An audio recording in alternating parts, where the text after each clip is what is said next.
Jeff Flake is here. He's the junior Republican senator from Arizona. On Friday, he attended the ceremonial reopening of the U.S. Embassy in Havana alongside Secretary of State John Kerry. He has been an outspoken advocate for restoring ties between the two countries, but on Saturday he announced his opposition to the president's Iran nuclear accord.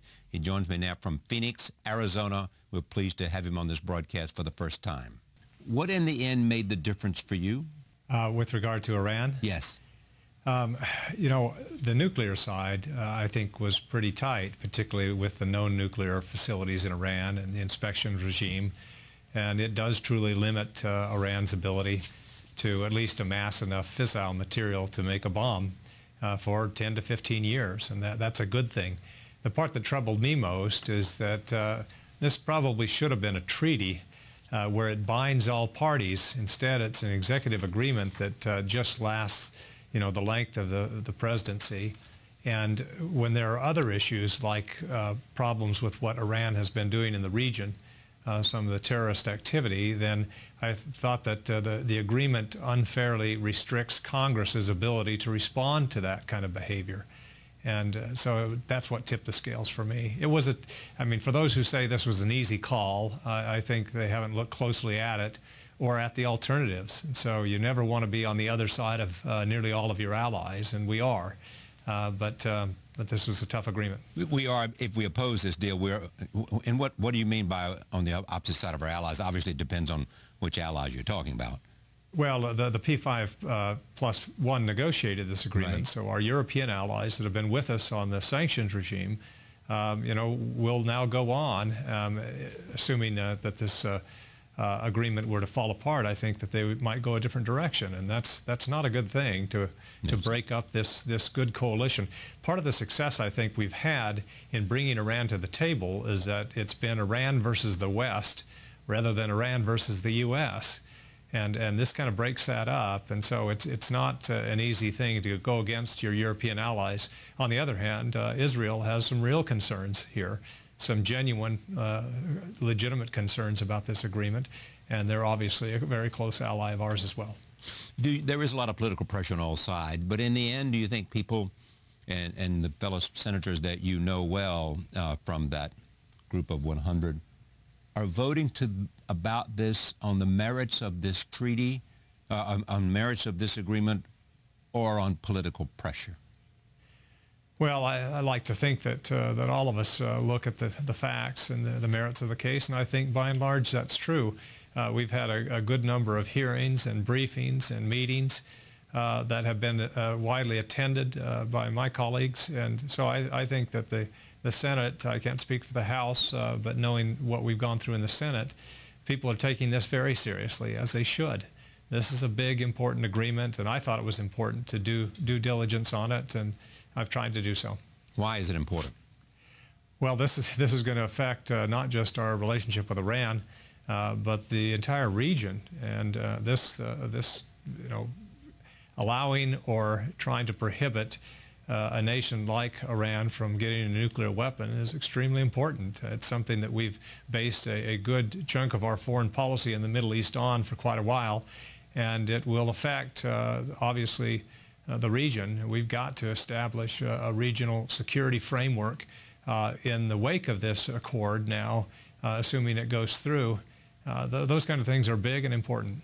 Do you believe that the president could have negotiated better, and Secretary Kerry and the Secretary of Energy and others that were part of the U.S. team, that they could have negotiated better and perhaps included some of these elements that concern you about Iranian conduct in the agreement? Yes. Yes, I do. I think had this been a treaty, they obviously would have clarified some of these things that many of us have been raising for a number of months. I actually wrote to the president in February of this year expressing concern that Congress hadn't been involved, particularly in what will happen with sanctions should this agreement go into effect. And I do think that we could have clarified. With a treaty, you can do what are called RUDs. Those are reservations, understandings, and declarations, where you clarify some of the confusing aspects of a treaty. We didn't have that opportunity here. And so I encourage the administration to at least support some parallel legislation that might clarify some of these items, and they just aren't clear. The administration will say that we do maintain or retain all the tools that we have to deter or punish Iran for behavior in the region on the non-nuclear side. Right. But if you read the agreement, that's just not the case. And so I think that those things needed to be clarified. They aren't, and I think they'll present a big problem going forward. You think the president wants this deal too much? Well, I don't want to say that. I know that the administration wants an agreement. I wanted an agreement. I supported the negotiations all along, and I wanted to support a good agreement. I wanted to be there.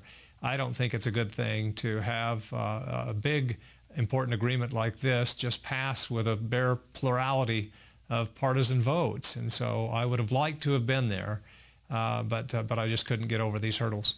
We would like to have been there and supporting the president. How do you think it's going to come out in the end? What is your count? If I had to guess, I would think that the president may lose a few more Democrats that have already declared, but in the end will have votes to sustain a veto. So he'll be able to get this agreement that he wants so very much. I believe so. I believe the votes will be there. What is it you think he doesn't understand? Well, I don't want to put it that way. I think certainly these negotiations have been entered into in good faith, and I think we're trying to get an agreement that will both restrict Iran's nuclear ambitions, but also you've got to deal with the behavior in the region. The president believes that we can separate those things, and I'm not sure that we can. In fact, I think in the agreement, the fact that Iran has agreed on the nuclear side to something that it can get out of if we impose sanctions for other behavior ties the two non-nuclear and nuclear aspects together in ways that I'm not sure is fully appreciated by the administration. Yeah, but the president would argue, as you well know, the president will argue that, two things. One, he'll argue that it was a non-starter. It was a non-starter to include these things as part of an agreement. They were not going to go there, and that the intent of the P5+1 was only to use sanctions to get an agreement to prevent Iran from having a nuclear weapon. Well, I would simply disagree, and I don't want to disparage the president or the administration. Like I said, I applauded their efforts and their willingness to negotiate. I think we should have been doing this long before, but I think we have a stronger hand than we've shown, and so I think that we could have gotten some more commitments, or at least not bound Congress's hands with regard to responding to Iran's behavior in the region. I think that we could have clarified that, and that would have provided more deterrence than is currently there with this agreement. And also the president would argue that it's much better to have be in competition and to be engaged in a conflict with Iran that does not have a nuclear weapon about these issues, whether it's a support for Hezbollah, whether it's its denunciation of Israel and all of that, to be engaged with an Iran that does not have a nuclear weapon than one that does. Well, there's certainly something to be said for that, but I'm not sure that you can take that to the full extent.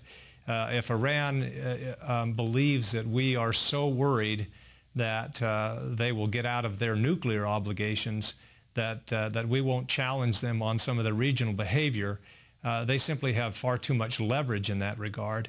And I think that there's some of that in this agreement. So I take the president's point on dealing with an Iran without nuclear capability. That's certainly better. But if they can use that as leverage to increase bad behavior in the region, then I'm not sure that argument holds. Do you believe there are things that the Congress can do now that, even though the agreement will go into effect, can make a difference? Yes, and I think Congress will, and that's part of what I was talking to the administration about as late as last Friday.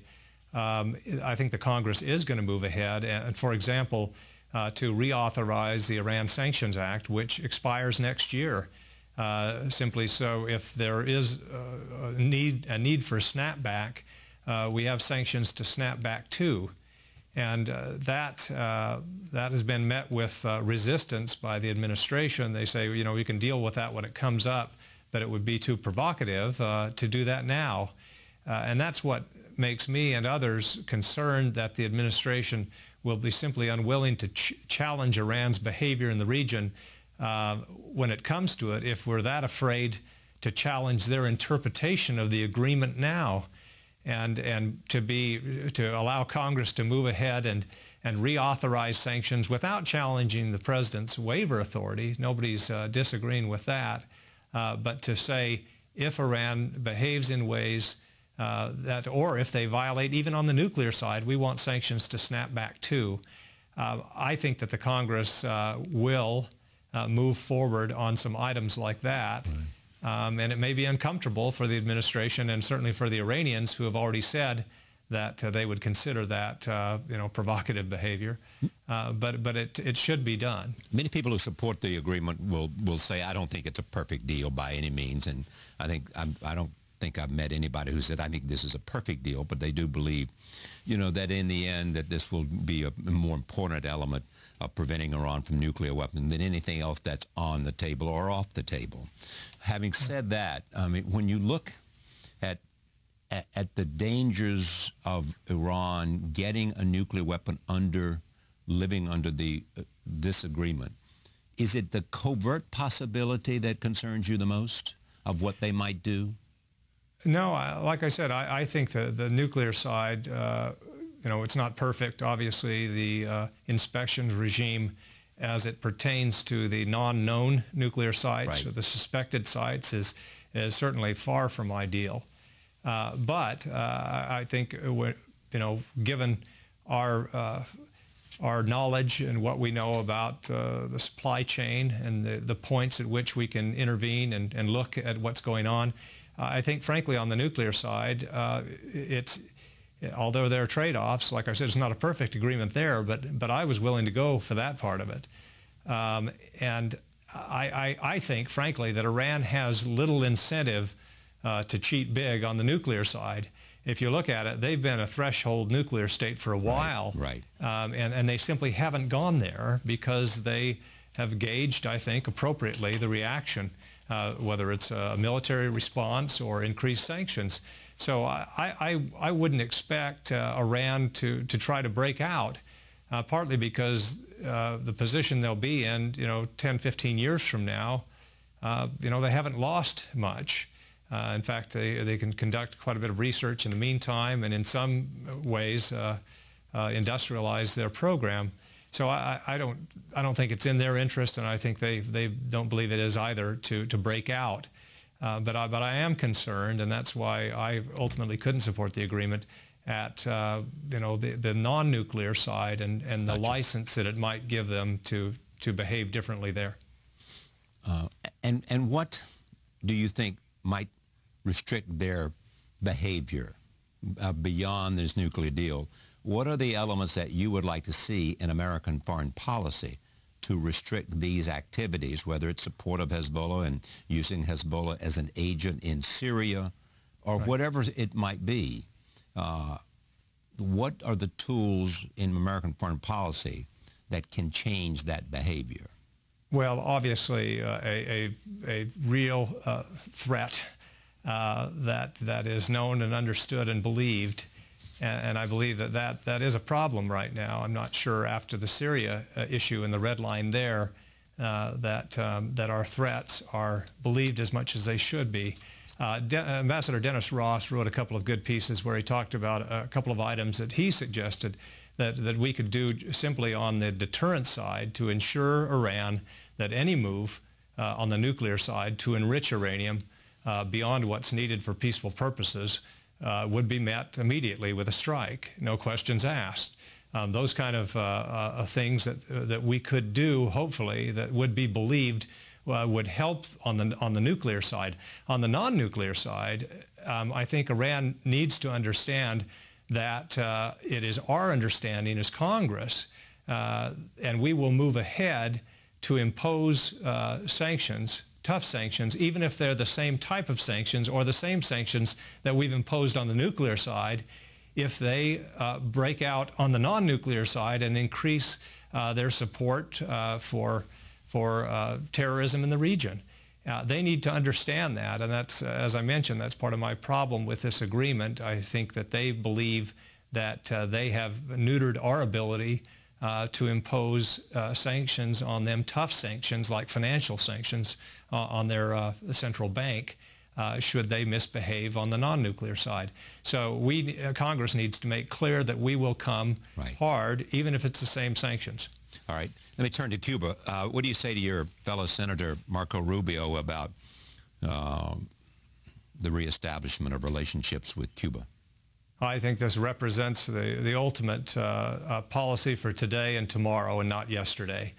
I think that this is long overdue. Obviously, my concern over the years has been the travel ban more than anything else. As an American, I should be able to travel wherever I want unless there's a compelling national security reason otherwise. And to restrict Americans' ability to travel is just wrong. Some people view this kind of as a concession to the Cuban regime. It's not a concession to allow your own citizens to travel. And it's not a concession to have diplomatic relations. That's an agreement between two countries to speak and work things out with diplomacy. So that's not a concession either. So this was a great move. I think it's good for Cubans. It's certainly good for Americans as well. So where do you stand on the embargo? I would lift the whole thing. I think, as I've said before, we ought to tell the Cuban regime that we're lifting elements of the travel ban, we're established diplomatic relations, and unless you clean up on the human rights side, we're going to lift the whole embargo. So I've never seen that as a concession either. Nothing will guarantee better behavior on the Cuban government side, but we're more likely to get it if, one, we have diplomatic relations, and two, there's increased commerce and contact and travel from Americans. But are you suggesting, let me make sure I understand you, that they fear the lifting of the embargo because of what impact it might have on changing changing Cuba? Oh, no doubt, no doubt. This policy and the embargo, or the blockade as they call it, has been used as a scapegoat for the failures of socialism for decades now. And so although they say they want it all to be lifted, then, you know, whenever we make moves in that direction, we usually see behavior on the Cuban government side that makes us step back, and it shouldn't. It should make us move forward more quickly. And so I applaud the Obama administration for moving forward on this. It's the right thing to do. It is already making lives better on the Cuban side, particularly when the president lifted restrictions on Cuban-American travel in 2009. You know, it went from 100,000 or so visits a year to about 400,000 within a year. And also money has been invested with family members in Cuba. Family members in Cuba have been able to lead better, richer lives. And the number of people in Cuba that are working outside of the state environment with private businesses has increased substantially. And that's a good thing. It spells, you know, spells relief for a lot of people. And it also, I think, spells trouble for the government if they want to continue socialist government going ahead. With respect to the future of the relationship, do you think that when the Castro brothers leave the scene, that you'll see democracy in Cuba? I don't think it'll be immediate, but I do think it will accelerate. And a lot of that depends on how much we open it up and how much we continue to push and allow you know, activity between Cubans and Americans to go forward and develop. But I do think it will accelerate, but it's not going to be immediate. May I just turn to immigration for a moment? Sure. What's happening in your party with respect to immigration because of the presence and the recommendations of Donald Trump? Well, we're a good you know, year out from serious political activity. Well, not a year out, but we're a ways out, gratefully. You could fool New Hampshire and Iowa. Well, we still got a while until they actually vote in those caucuses and in those primaries. But I think that by that time, hopefully some of these statements and these policies, if you want to call them that, from Mr. Trump will be a faint memory, because certainly it's not a serious policy to talk about building a wall and forcing the Mexican government to pay for it, or imposing fees and tariffs like he has talked about doing. It just, it borders, well, it runs from, insensitive to laughable, frankly, some of these policies that have been advocated by Mr. Trump. Then why is he leading the polls? Well, when you have so many candidates, you can still have, when you have 20%, you've got a majority of those are a plurality, and that will no longer be the case as the field narrows, and as people start really thinking, we don't just need to think about a primary, but we need to think about winning a general as well. And nobody can talk seriously about winning a national election when you use rhetoric like Mr. Trump is using. And I think the broader electorate on the Republican side understands that. And as we get into next year, it'll be a more serious debate. Could you support Donald Trump if he was a Republican nominee? I will support the Republican nominee, and I don't think it will be Mr. Trump. Senator, it's a pleasure to have you on this program. Thanks for having me on. We'll be right back. Stay with us.